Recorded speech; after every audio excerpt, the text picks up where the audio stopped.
அலைக்கும், welcome to Das சமையல். இன்னைக்கு ரொம்பவே ஒரு இன்ட்ரெஸ்டிங்கான, நம்ம எப்பவுமே கடையிலே வாங்கக்கூடிய பிளாக் ஃபாரஸ்ட் கேக் சுலபமான மெத்தட்ல வீட்ல இருக்க பொருட்களை வச்சே நீங்க உங்களோட பார்ட்டிஸ்ல, ஒரு ஸ்பெஷல் அக்கேஷன்ஸ்ல எல்லாத்துலயுமே நீங்க இந்த ஈஸியான இந்த கேக்கை, ரொம்ப ரிச்சான இந்த கேக்கை ட்ரை பண்ணலாம். நான் சொல்ற இதே மெத்தடை ஃபாலோ பண்ணி கொஞ்சம் ட்ரிக்ஸ் தான். இதை ஃபாலோ பண்ணீங்கன்னா ரொம்ப சூப்பரா இருக்கும். பாருங்க எந்த அளவுக்கு பர்ஃபெக்டா வந்திருக்கு பாருங்க. இந்த டேஸ்டியான இந்த பிளாக் ஃபாரஸ்ட் கேக்கை எப்படி செய்யறதுன்னு சொல்லிட்டு பார்க்கலாம். வாங்க ரெசிபிக்குள்ள போலாம்.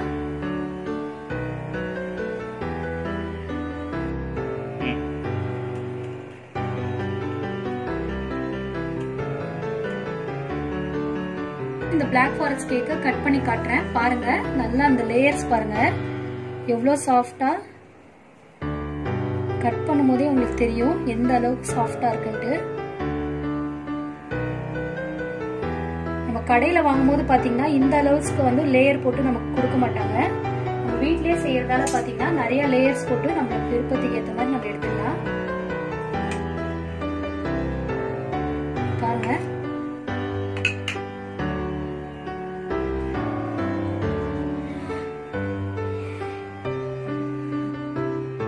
உள்ள பாருங்க எவ்வளவு மாய்ஸ்டா இருக்குன்ட்டு. கேக் பாருங்க, நல்லா அந்த லேயர்ஸ் பாருங்க. பிளாக் ஃபாரஸ்ட் கேக்குக்கு மெஷர்மெண்ட் பாத்தீங்கன்னா ஃபர்ஸ்ட் 2 முட்டை, 1 கப் தயிர், 1/2 கப் சன்ஃபிளவர் ஆயில், பட்டர் கூட நீங்க யூஸ் பண்ணிக்கலாம். நான் சன்ஃபிளவர் ஆயில் எடுத்திருக்கேன். 1 teaspoon vanilla essence, 2 teaspoon baking soda, 1 teaspoon salt, 2 teaspoon instant coffee powder. எந்த இன்ஸ்டன்ட் காஃபி பவுடர் கூட நீங்க யூஸ் பண்ணிக்கலாம். ப்ரூ, சன்ரைஸ் எது வேணாலும். 1 teaspoon baking powder, 3/4 cup cocoa powder, 1/4 cup maida மாவு, 1/4 கப் சுகர். ஃபர்ஸ்ட் ஒரு மிக்சிங் பவுல்ல ஃபர்ஸ்ட் ஸ்டெப் பாத்தீங்கன்னா மாவு பொருட்கள் எல்லாமே ஃபர்ஸ்ட் சேர்த்து மிக்ஸ் பண்ணிக்கலாம். ஃபர்ஸ்ட் 1/4 கப் மைதா மாவு, கொக்கோ பவுடர் மட்டும் நீங்க சளிச்சு சேர்த்துக்கோங்க. அப்பதான் லம்ப்ஸ் இல்லாம இருக்கும் நம்ம கொக்கோ பவுடர்ல. 3/4 cup cocoa powder, 1/4 cup sugar, salt, baking soda, baking powder, 2 teaspoon instant coffee powder. இப்ப எல்லாத்தையுமே இந்த ட்ரை பொருட்கள் எல்லாத்தையுமே, இந்த மாவு பொருட்கள் எல்லாமே ஒரு ஒயர் விஸ்க வச்சு நல்லா மிக்ஸ் பண்ணி விட்டுக்கோங்க. இப்ப மாவு பொருட்கள் எல்லாமே நல்லா எல்லாம் மிக்ஸ் ஆகுற மாதிரி நல்லா மிக்ஸ் பண்ணியாச்சு. அடுத்தது 2 முட்டை,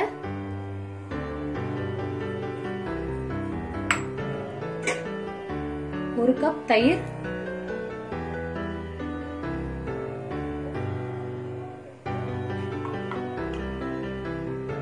1 டீஸ்பூன் வெனிலா எசன்ஸ்,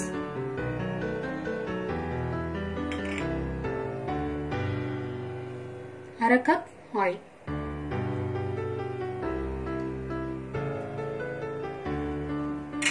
இது நீங்க ஒயர் விஸ்க வச்சு நல்லா பிளெண்ட் பண்ணலாம். அப்படி இல்லைன்னா எலக்ட்ரிக் பீட்டர் என்கிட்ட இருக்கிறதால நான் எலக்ட்ரிக் பீட்டர் யூஸ் பண்றேன் இன்னைக்கு.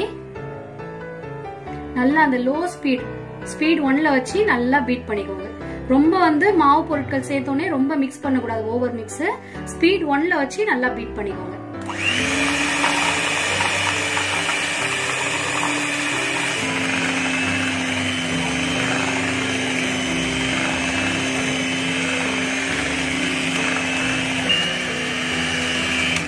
பேட்டர் பாருங்க நல்லா எல்லாமே மிக்ஸ் பண்ணியாச்சு. இதுக்கு எலக்ட்ரிக் பிளெண்டர் கட்டாயமா அவசியம் இல்ல. நீங்க ஒயர் விஸ்க வச்சும் கூட இதே மாதிரி நல்லா மிக்ஸ் பண்ணிக்கலாம். இது கூட 1/2 கப் ஹாட் வாட்டர். நான் இன்கிரீடியன்ட்ல இது சொல்லல. இந்த ஹாட் வாட்டர் இதுல சேர்க்கும் போது பாத்தீங்கன்னா நம்மளோட கேக் ரொம்ப மாய்ஸ்டா இருக்கும். இந்த 1/2 கப் தண்ணியுமே ஒன்னா அப்படியே சேர்த்துறாதீங்க. ஃபர்ஸ்ட் நல்லா கலந்து விட்டுட்டு நம்மளோட கேக் மாவோட டெக்ஸ்சரை பார்த்துட்டு நம்ம சேர்த்துக்கலாம்.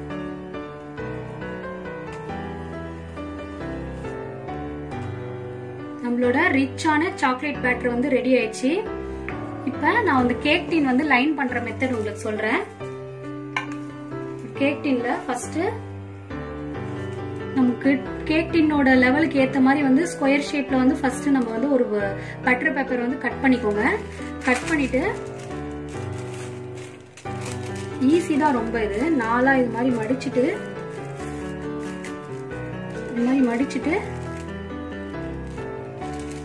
திருப்பி இங்க ஒரு மடிச்சிட்டு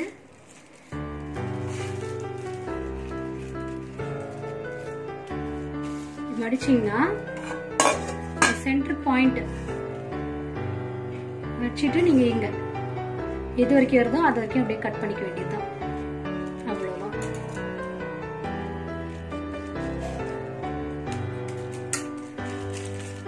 பாத்தீங்கன்னா நம்மளுக்கு ஒரு ரவுண்ட் ஷேப்ல சூப்பரா கிடைச்சிருச்சு. இப்ப ஓபன் பண்ணி இது உள்ள அப்படியே வச்சுக்க வேண்டியதுதான். இப்ப அதுக்கு முன்னாடி பாத்தீங்கன்னா இந்த கேக் டின்ன வந்து நீங்க கொஞ்சம் ஆயில் போட்டிருக்கேன் நானு. ஆயிலோ பட்டரோ போட்டு நீங்க அப்ளை பண்ணிக்கலாம். நல்லா வந்து பிரஷ் பண்ணிக்கோங்க. உங்களுக்கு வேணும்னா இந்த பட்டர் பேப்பரை நல்லா சுத்தியும் வந்து லைன் பண்ணி கூட நீங்க எடுத்துக்கலாம்.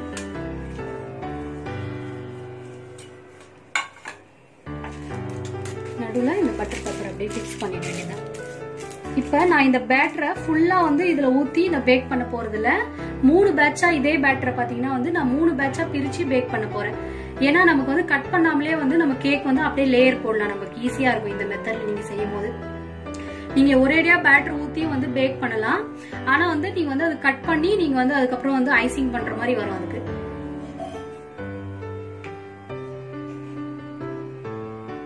பாதி அளவுக்கு வந்து நான் பேட்டர் ஃபில் பண்ண போறேன். இதுல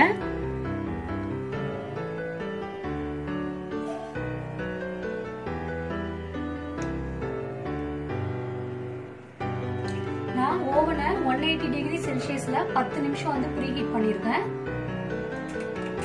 ப்ரீஹீட் ஆயிடுச்சு. ஓபன் பண்ணி கேக் பேட்டரை உள்ள வச்சிடுறேன். லோ ரேக் வந்து நான் உள்ள வச்சிருக்கேன். அதுக்குள்ள நான் பேட்டர் கம்மியா ஊத்திக்கிறதால வந்து பாத்தீங்கன்னா வந்து 15 மினிட்ஸ் வந்து டைம் செட் பண்றேன் நானு.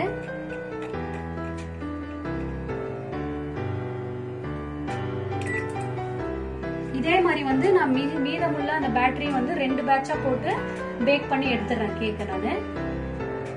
Black Forest கேக்குக்கு நெக்ஸ்ட் ஸ்டெப் பாத்தீங்கன்னா நம்ம விப்பிங் கிரீம் ஃப்ராஸ்டிங் வந்து ரெடி பண்ணோம். விப்பிங் கிரீம் ஃப்ராஸ்டிங்காக நான் இன்னைக்கு பாத்தீங்கன்னா நான் டைரி விப்பிங் கிரீம் தான் நான் இன்னைக்கு யூஸ் பண்ணிருக்கேன். இது எல்லாம் பேக்கர் ஷாப்ஸ்ல வந்து ஈஸியா அவைலபிளா இருக்கும் உங்களுக்கு. இது வந்து 2 கப் அளவுக்கு நான் வந்து மிக்சிங் பவுல்ல இப்ப சேர்த்துக்க போறேன். 2 கப் விப்பிங் கிரீம் வந்து மெஷர் பண்ணி எடுத்திருக்கேன். அது கூட பாத்தீங்கன்னா 1 டீஸ்பூன் வெனிலா எசன்ஸ் சேர்த்துக்கிறேன் ஃபிளேவருக்காக. நீங்க வந்து இந்த விப்பிங் கிரீம் வந்து நல்லா விப் பண்ணிட்டு டேஸ்ட் பண்ணி பார்த்துட்டு சுகர் உங்களுக்கு பத்தல அப்படின்னா வந்து ஐசிங் சுகர் 1/2 கப் வரைக்கும் நீங்க யூஸ் பண்ணிக்கலாம். இப்ப ஃபர்ஸ்ட் வந்து ஸ்பீட் 1ல வச்சு நான் வந்து விப் பண்ண ஆரம்பிக்கிறேன்.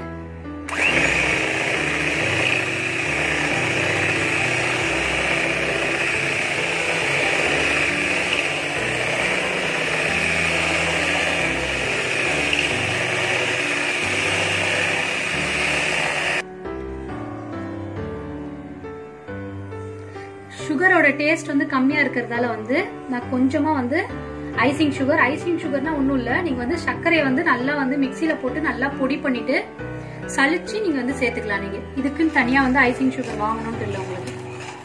நல்லா ஒரு மிக்ஸ் கொடுத்துட்டு திருப்பி பீட் பண்ணிக்கலாம்.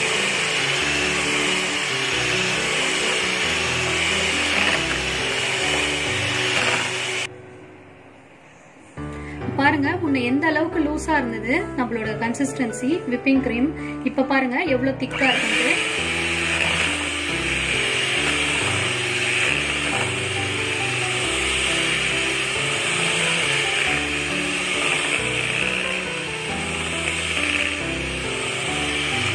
பாருங்க எந்த அளவுக்கு நல்லா ஸ்டிஃப் பீக் வந்திருக்கு பாருங்க. இப்படி நீங்க எடுத்து போட்டாலுமே இது பாருங்க கன்சிஸ்டன்சி வந்து கரெக்டா இந்த அளவுக்கு இருக்கணும். இந்த பீக் பாருங்க கீழே விழாம அழகா நிக்கிது பாருங்க. இந்த அளவுக்கு வந்து கரெக்டா இருக்கணும்.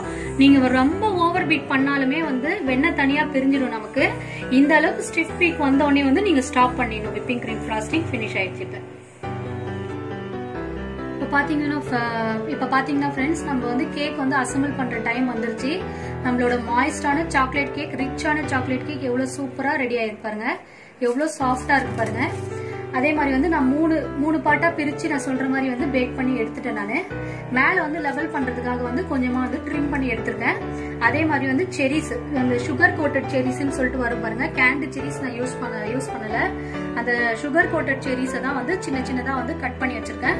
சுகர் சிரப் பாத்தீங்கன்னா வந்து 1/4 கப் சர்க்கரையை வந்து 1/4 கப் தண்ணி சேர்த்து நல்லா வந்து எந்த வித பதம் வேண்டாம் நமக்கு, அப்படியே நம்ம சர்க்கரை வந்து நல்லா கரையிற அளவுக்கு வந்து நல்லா பாயில் பண்ணி எடுத்திருக்கேன் இந்த சுகர் சிரப்பை. அடுத்தது இப்ப நம்ம விப் பண்ணி வச்சிருக்க விப்டு கிரீம். நெக்ஸ்ட் நம்ம கேக் அசெம்பிள் பண்ண வேண்டியதுதான். ஃபர்ஸ்ட் ஒரு லேயர் கேக் எடுத்து வச்சுட்டு மேல இந்த சுகர் சிரப்பால நல்லா பிரஷ் பண்ணி விட்டுக்கோங்க. நான் இந்த ஃபாயில் பேப்பர் சுத்தி எதுக்கு போட்டிருக்கேன் அப்படின்னா, நம்ம ஐசிங் பண்ணும்போது வந்து மேல அந்த டிராப்பா விழுந்து நம்மளோட கேக் ஸ்டாண்ட் வந்து இதாயிடும், இந்த அழகு இல்லாம போயிடும். அதனால வந்து இது ஃபாயில் பேப்பர் விரிச்சு வச்சிருக்கேன். நம்ம எல்லா ஐசிங் பண்ணி முடிச்சவும் நம்ம எடுத்துக்கலாம். ஃபுல்லா பிரஷ் பண்ணிக்கலாம். பிரஷ் பண்ணிட்டு மேல ஒரு லேயர் விப்டு கிரீம்.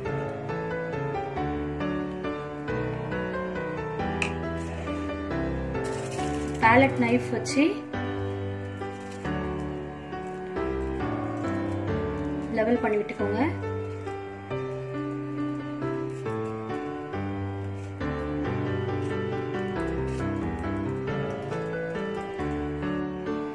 இப்ப மேல இந்த கட் பண்ணி வச்சிருக்க செரிஸ், இதே மாதிரியே வந்து இதே மெத்தட்ல நம்ம மீதமுள்ள லேயரும் வந்து லேயர் பண்ணிக்கலாம்.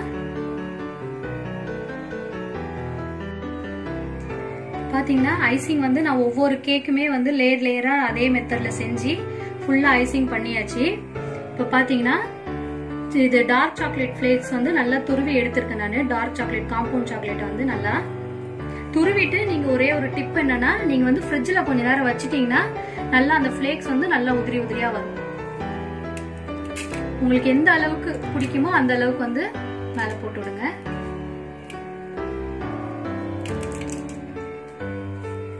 இதே மாதிரி நான் சைட்ஸ்லயும்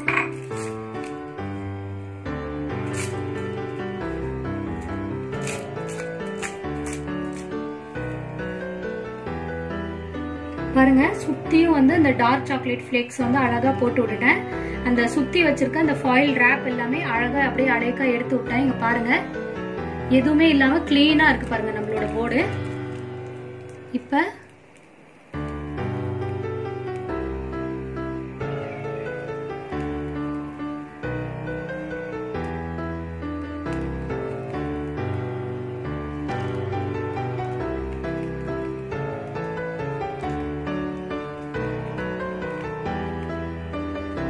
எனக்கு தெரிஞ்ச மாதிரி ஐசிங் பண்ணிருக்கேன். உங்களோட கிரியேட்டிவ்க்கு ஏத்த மாதிரி நீங்க வந்து மாத்தியும் வந்து அழகா ட்ரை பண்ணலாம். அதே மாதிரி இந்த பார்டர்லயும் வந்து ஸ்டார் நாசில் வச்சு நான் டெக்கரேட் பண்ணிக்கிறேன். பார்டர் போட்டுக்கிறேன். பாருங்க, சுத்தி வந்து அழகா ஃபிளவரா வச்சு விட்டேன். அப்படியே அழகா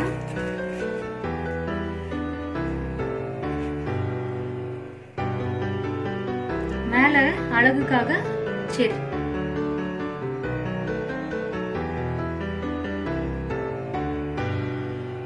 நீங்க இது மாதிரி எல்லாம் செஞ்சீங்கன்னா எல்லாருமே கேட்பாங்க, கடையில வாங்குறீங்களா இல்ல வந்து வீட்லயே செய்யறீங்களா அப்படின்ட்டு. அந்த அளவுக்கு வந்து டெக்ஸ்சருமே பாத்தீங்கன்னா அவ்வளவு சூப்பரா இருக்கும்.